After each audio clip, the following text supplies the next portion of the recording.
اعوذ باللہ من الشیطان الرجیم بسم اللہ الرحمن الرحیم رب اشرح لی صدری ویسر لی امری واحلل عقدۃ من لسانی یفقہوا قولی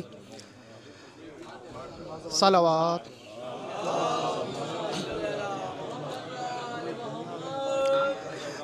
کیونکہ میں یہاں نجف میں رہتا ہوں، ہمارے عرب کے لوگ کہتے ہیں جب بھی ہند اور پاکستان کے لوگ صلوات پڑھتے ہیں تو ان کی صلوات سے پتہ چل جاتا ہے کہ یہ ہند اور پاکستان کے ہیں، کیونکہ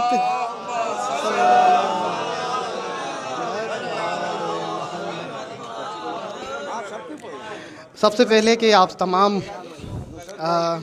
حضرات کو جشن 3 شعبان مولا حسین سرکار، باوفا سرکار علمدار غازی عباس کی آمد، امام زین العابدین کی آمد، سب کو مبارکباد پیش کرتا ہوں۔ جی خیر مبارک۔ میں کوئی تقریر کرنے نہیں آیا ہوں، بس چند الفاظ، کیونکہ ٹائم مغرب کا ہونے جا رہا ہے اور کیونکہ ہم زیارت پہ آئے ہیں تو اسی زیارت کی مناسبت سے ایک جملہ کہنا چاہوں گا، آپ کو ہدیہ دینا چاہوں گا۔ جیسے میرے مولا مشکل کشا کو شکایت تھی کہ میں علی جتنا دے سکتا ہوں کسی نے مجھ سے اتنا مانگا نہیں۔ یہ فقط مولا مشکل کشا کے جملے نہیں ہیں، ہر امام کا یہ جملہ ہے،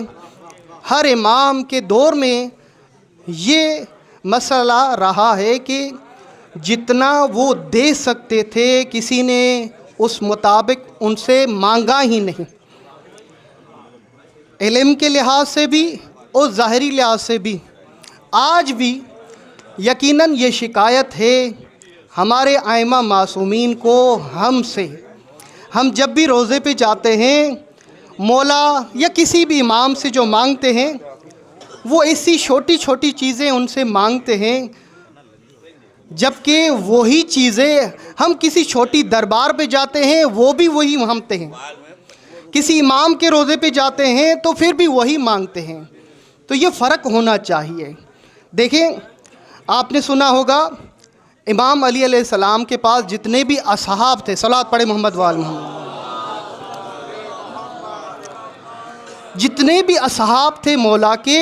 ہر ایک نے مولا سے مانگا۔ کسی نے علم ملایا تو کسی نے علم بلایا، یعنی زمین اور آسمان کا علم امام سے مانگا تو امام نے دیا۔ اور ہم اور آج کسی بھی امام کے پاس جاتے ہیں تو اتنی چھوٹی مانگتے ہیں دعائیں مولا سے۔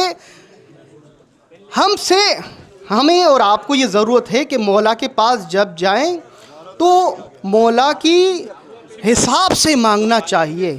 کہ مولا کل کائنات ہے تو مولا کو کل کائنات کے حساب سے ان کی ذریعے پہ مانگنا چاہیے۔ اللہ پاک آپ سب کی زیارتوں کو عبادتوں کو قبول کرے، اور بار بار میری دعا ہے کہ اس سرزمین پہ جشن کرنا نصیب کرے، کیونکہ ہمارے رفیق صاحب اور کاروان نور کے خادم نہال صاحب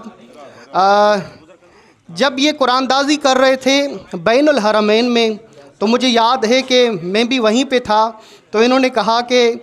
ہم قرآن دازی آپ سے کرانا چاہتے ہیں، تو میں نے کہا یہ قرآن دازی ضرور کریں، مگر میرا دل چاہ رہا ہے کہ کوئی ایک بندہ جو ہے زیارت کے لیے جتنے لوگ کھڑے ہوئے ہیں ان میں سے پہلا قرآن نکالیں، کہ ان میں سے ایک دیکھیں کچھ لوگ ہوتے ہیں جیسے آپ سارے ہیں، پیسہ خرچ کر کے اپنا حق حلال کا ادھر پہنچے ہیں، مگر آپ جتنے بھی امیر ہوں اسی وقت اگر قرآن دازی نکلے اور آپ کا نام نکلے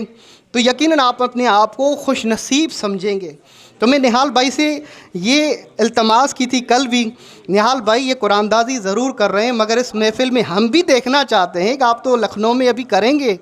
آگے جا کے جہاز بھی لے کر آئیں گے۔ اللہ یہ سلسلہ میں نے بھی دعا دی ہے کربلا کی سرزمین، ایک جشن ایسا بھی ہوگا جس میں ایک پورا جہاز لکھنؤ سے آئے گا، ایک پورا جہاز فی سبیل اللہ، فی سبیل مولا حسین 3 شعبان جو ہے جشن کرنے کے لیے کربلا میں پہنچے گا، انشاءاللہ ایک دن یہ بھی آئے گا۔ بر محمد وآل محمد صلوات۔